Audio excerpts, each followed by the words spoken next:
Hi guys, အားလုံးပဲမင်္ဂလာပါရှင် welcome back from my sweetie blog ဒီနေ့မျက်စုဆွေးနွေးမယ့်အရာကတော့ insurance ကအရေးကြီးလားအရေးမကြီးလားဆိုတဲ့အကြောင်းကိုမျက်စုရဲ့ current တွေ့ရဲ့အတွေ့အကြုံနဲ့ပတ်သက်ပြီးတော့ဒီနေ့ sharing လုပ်ပေးမှာဖြစ်ပါတယ်အဲ့တော့ကြောင့် insurance နဲ့ပတ်သက်ပြီးတော့စိတ်ဝင်စားရဆိုလို့ရှိရင်တော့မျက်စုရဲ့ video လေးကိုအဆုံးထိကြည့်ပေးဖို့မေတ္တာရပ်ခံချင်ပါတယ်ရှင်So today I'm gonna discuss about insurance is important or not. So let's discuss about insurance with me. So girl, let me introduce myself again. My name is Miat. I came from the beautiful country of Myanmar. မြစုကတော့အခုလက်ရှိကတော့အိန္ဒိယနိုင်ငံမြောက်ပိုင်းမှာရှိတဲ့ Lovely Professional University မှာ Medical Laboratory Technology ကို first year တက်ရောက်နေတဲ့ကျောင်းသူတစ်ယောက်ပဲဖြစ်ပါတယ်ပေါ့နော်ဒီနေ့မျက်စု sharing လုပ်ပေးမယ် topic ကတော့ insurance ပေါ့နော် insurance ကအရေးကြီးလားအရေးမကြီးဘူးလားပေါ့နော် So firstly what is insurance insurance ဆိုတာကဘာလဲနောက်တစ်ခုကကျတော့ insurance ကအရေးကြီးလားအရေးမကြီးဘူးလား insurance ကနိုင်ငံသားမှာကျောင်းတက်နေတဲ့ကျောင်းသူကျောင်းသားတွေနောက်တစ်ခုကကျတော့နိုင်ငံသားမှာအလုပ်လုပ်နေတဲ့လူတွေအတွက်ဝယ်တင်လားမဝယ်တင်ဘူးလားဆိုတဲ့အကြောင်းကိုမျက်စုဒီနေ့ဒီ blog ထဲမှာအစဆုံးရှင်းပြထားမှာဖြစ်ပါတယ်ပထမဆုံးအနေနဲ့ဆိုရင်တော့မျက်စုအနေနဲ့ဆိုရင်တော့ insurance ကရှိကိုရှိတဲ့အရာလို့ထင်ပါတယ်သူများနိုင်ငံမှာမဟုတ်ပါဘူးကိုယ်နိုင်ငံမှာဆိုရင်လည်းဝယ်တင်ထားတဲ့အရာလို့တော့ထင်ပါတယ်ဘာလို့လဲဆိုတော့အဲ့ဒါရှိရင်တော့စိတ်အေးရတယ်ပေါ့နော်ဘာဖြစ်လို့မျက်စုဒီအကြောင်းကို recommend ပေးတာလဲဝယ်ဖို့ recommend ပေးရလဲဆိုရင်ဒါကတော့ no sponsor ပို့ပါဘာမှ sponsor မဟုတ်ပါဘူးဒါမျက်စုရဲ့just sharing ပေါ့နော်မျက်စုကိုယ်တိုင်က sharing လုပ်ပေးခြင်းတဲ့အရာမလို့ပါပထမဆုံးအနေနဲ့မျက်စုပြောချင်တာကတော့ဒီ insurance နဲ့ပတ်သက်ပြီးတော့ sharing လုပ်ပေးတာကဆရာကြီးလုပ်တာမဟုတ်ပါဘူးမျှဝေပေးတာပါဘာလို့လဲဆိုတော့အရန်အဲ့ဒါကအရေးပါတဲ့အရာမလို့ပါအရေးပါတဲ့အရာဆိုတာပေါ့နော်ဘယ်လိုလဲဆိုတော့ကျတော့မျက်စုကိုယ်တိုင်ကြုံလို့အကုန်လုံးကိုလည်းတည်မလားအဆင်ပြေလေးနဲ့တည်မလားကို့မှာကျမကြီးအာမခံချီတော့ဘာမဆိုစိတ်ပူစရာမလိုပေါ့နော်အဲ့တခုပေါ့ဥပမာဆိုလို့ရှိရင် insurance ကအမျိုးမျိုးရှိတယ် health insurance တို့နောက်တစ်ခါ car insurance တွေနောက်တစ်ခုကကျတော့အသက်အာမခံပေါ့နော်အဲ့လိုမျိုးအမျိုးမျိုးရှိပါတယ်အဲ့ထက်မှမျက်စုမှာရှိတာတော့ health insurance ပေါ့နော် health insurance ကကျတော့ဥပမာဆိုရင်မျက်စုကအကြောင်းတစ်ခုခုကြောင့်စေုံတက်ရတာတို့ဘာလို့ဆိုလို့ရှိရင်ပေါ့မျက်စုကမှာ insurance ရှိရဆိုလို့ရှိရင်တော့အဲ့ insurance ကအကုန်လုံးကိုသူကလာပြီးရှင်းပေးတာပေါ့နော်အဲ့တော့ကြောင့် insurance ရှိတာကတော်တော်လေးကိုအဆင်ပြေပြောရမယ်ပေါ့နော်ပထမဆုံးအနေနဲ့မျက်စုကရဲ့ဒီစဖြစ်တဲ့အကြောင်းမျက်စု sharing လုပ်ပေးပါမယ်မျက်စုကဒီပေါ့နော်အခုအိန္ဒိယမှာကျတော့အရန်အေးတယ်ပေါ့အရန်အေးတယ်ဆိုတဲ့အတွက်ကြောင့်ဒီရာသီဥတုကမညီမျှဘူးကိုနေတဲ့နိုင်ငံကလည်းအဲ့လိုအရန်အေးတယ်ကိုကလည်းအရန်ရာသီဥတုကိုရဲ့နေတဲ့နေရာလေရာသီဥတုပုံမှန်နေရာနေလာခဲ့တာဆိုတော့ကွာဒီမှာကျတော့အရန်အေးတယ်ဆိုတော့ကျတော့အရင်မခံနိုင်ပေါ့နော်ရာသီဥတုတောင်လည်းပါတယ်ပေါ့နော်ပြီးတော့ကျတော့ဒီဆောင်းမွေးတို့ဆိုတော့ကျအစားတောက်ကလည်းဖြစ်တယ်လို့စားတာလည်းပါတယ်အရန် stress များတာလည်းပါတယ်ပေါ့နော်ဒါငါရဲ့အန်တန်ကတခြားလုံးမှဖြစ်မယ်ဆိုတဲ့အတွေးတွေလည်းအဲ့လိုမျိုးများတော့ကြတော့ကွာလောကဒီစာဆိုပေါ့နော်အဲ့ချိန်မှာဖျားတဲ့ဟာကိုအရင်ဂီယူမဆိုင်ပဲနဲ့ဒီစာပဲဆက်လုပ်တယ်ပြီးရင်တခြားမအိပ်ဘူးည9နာရီဒီစာလုပ်တယ်သိရမလားမအိပ်ဘူးတစ်နေ့လုံးမှ24နာရီမှတစ်နာရီလောက်ပဲအနားယူတယ်စာဆက်လုပ်တယ်ဘာလို့လဲဆိုဆောင်းမွေးတွေစက်တိုက်တွေဆိုတော့သူကဒီစာဆိုပြီးတော့သိရမလားအဲ့လိုမျိုးအတွေးနဲ့ကွာလူကဒီစာဆိုပြီးတော့အဲ့လိုလုပ်လိုက်တဲ့ဟာကိုမှသူဘယ်လိုဖြစ်သွားလဲဆိုတော့ကြာမြင့်စုကိုကအရန်နေသွားပြီးလူကအရန်ဒေါင်းသွားတာကွာလုံးဝကိုအဲ့လိုဝင်လာတဲ့ infection တွေကိုလည်းမျက်စုမှာခုခံနိုင်ဆိုလည်းမရှိတော့ဘူးဘာလို့ဆိုလူကအရင် stress ပြီးတာလည်းပါတယ်ဖျားနေတဲ့အချိန်မှာကောင်းကောင်းမွန်အနားမြူပဲနဲ့ဒီစက်တိုက်စာတွေလှုပ်လိုက်တာလည်းပါတယ်ပေါ့နော်အဲ့အတွက်ကြောင့်လူကအနားယူသင်ရမယ့်အချိန်မှာအနားမြူပဲနဲ့အဲ့လိုမျိုးအလုပ်တွေစက်တိုက်လှုပ်လိုက်တဲ့အခါကျတော့ဒီပို့ဆိုးသွားတာပေါ့နော်အချိန်ကြီးကအားနဲ့ပဲမျက်စုကဒီစာမွဲနောက်ဆုံးနေ့စာမွဲပြီးတော့ငါအကြောင်းကမျက်စုတို့အကြောင်းမှာ Uni Hospital ဆိုပြီးရရှိတယ်အဲ့အကြောင်းမှာပဲပေါ့နော်ဒီ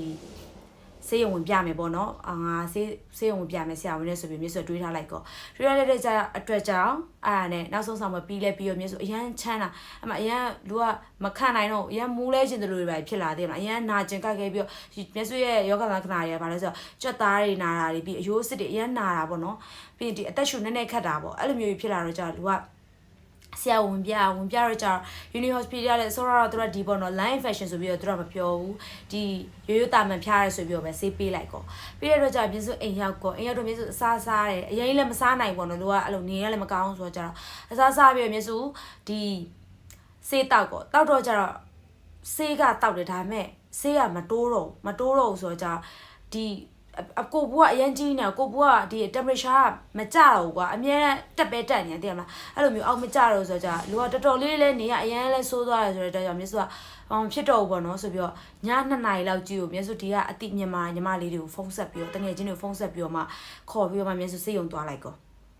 စေးရုံလဲသွားရောဟိုလဲရောက်ကောဒီပေါ့နော်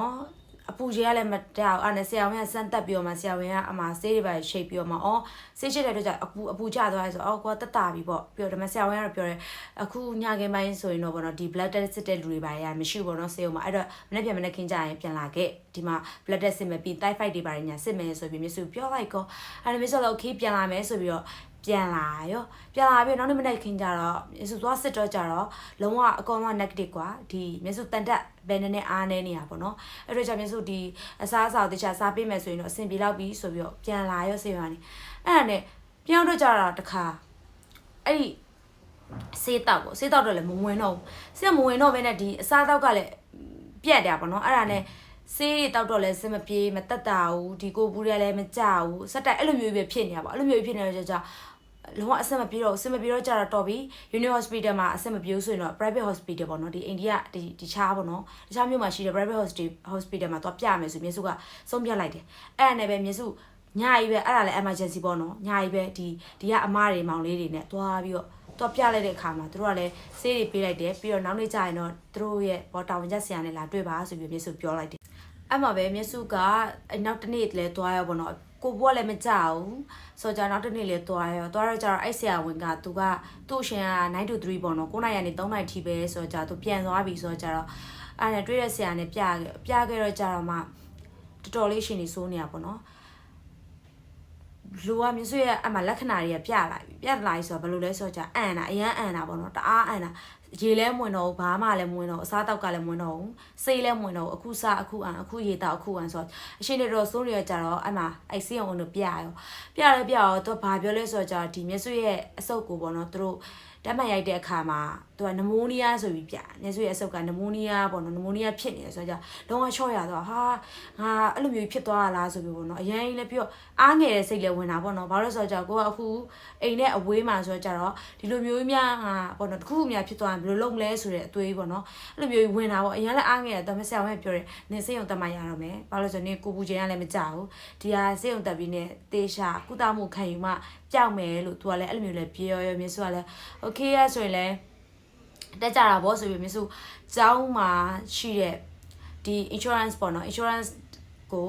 ုဒီမြစုတို့ဒီမြန်မာနဲ့ပတ်သက်ပြီးအလုပ်လုပ်ပေးနေတဲ့ဆရာတယောက်ကိုဖုန်းဆက်လိုက်တယ်ပေါ့နော်ငါ insurance ကိုလိုတယ်အဲ့တော့ငါ insurance လေးပို့ပေးပါဆိုတော့သူကပို့ပေးတယ်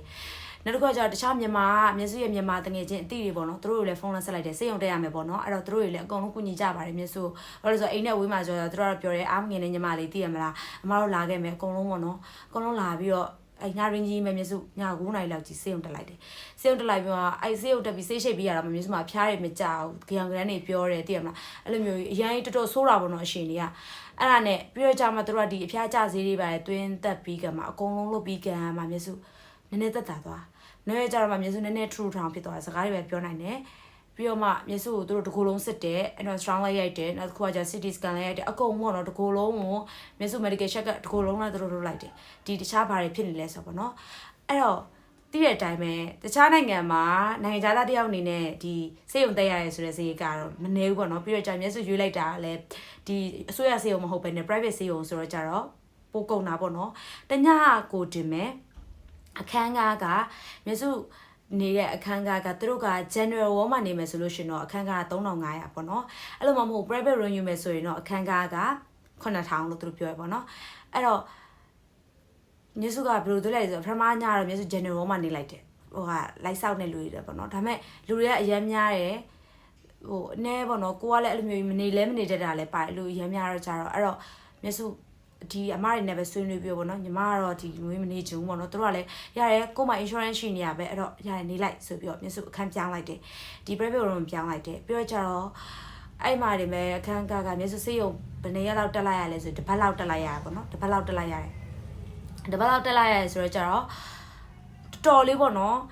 ်အခန်းကလည်းကတော့ကုန်တယ်ပြီးတော့ဆေးတွေကလည်းအလုံးတော် တွင်းလိုက်ရတယ်ဆေးတော်တော်များများတွင်းလိုက်ရတယ်အဲ့ဆေးတွေတွင်းလိုက်လို့လည်းမျက်စုဒီလိုမျိုးထူထူထောင်ဖြစ်သွားတာပေါ့နော်ခုလိုမျိုးအစားအသောက်တွေဝင်လာတယ်ပြီးတော့မျက်စုအစားအသောက်တွေရှောင်ရတယ်စီကြော်တိုင်းဘာညာမစားရဘူးပြီး street food ဘာညာမစားရဘူးလုံးဝ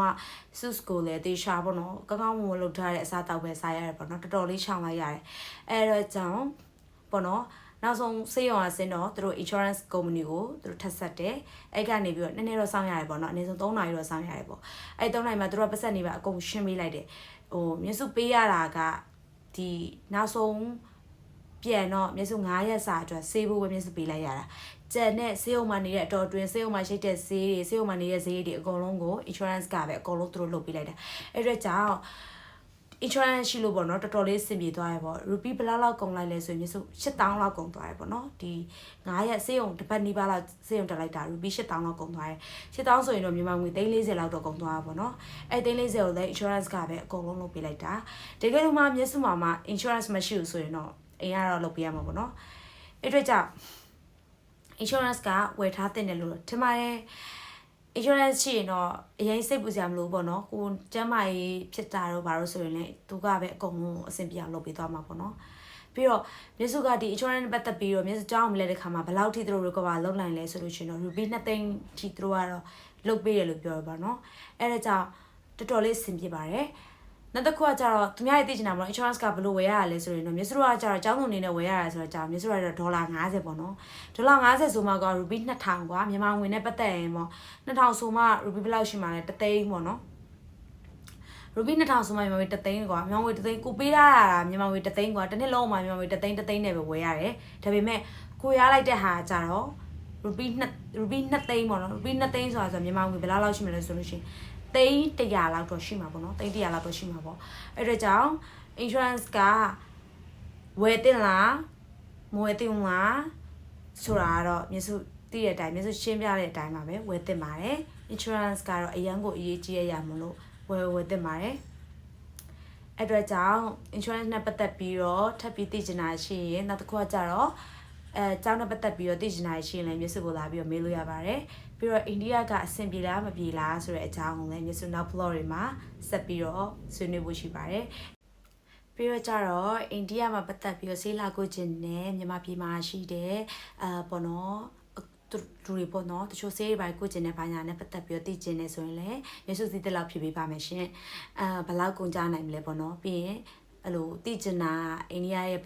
ယနဲ့ပတ်သက်တဲ့ environment တွေနောက်တစ်ခုကကျတော့လူနေမှုစင်တန်းပါညာပေါ့နော်အဲ့လိုမျိုးတွေထပ်ပြီးတော့သိကျင်နေဆိုရင်လည်းမေးလို့ရပါတယ်ရှင်ပြီးရင်ကျောင်းနဲ့ပတ်သက်ပြီးတော့လည်းအဲ့လိုမျိုးမေးလို့ရပါတယ်ပေါ့နော်မြစ်စုမြစ်စုပြောပြနိုင်တာမြစ်စုသိနေတာတွေအကုန်လုံးတော့မြစ်စုက share လုပ်ပေးဖို့ ready ပါပဲရှင်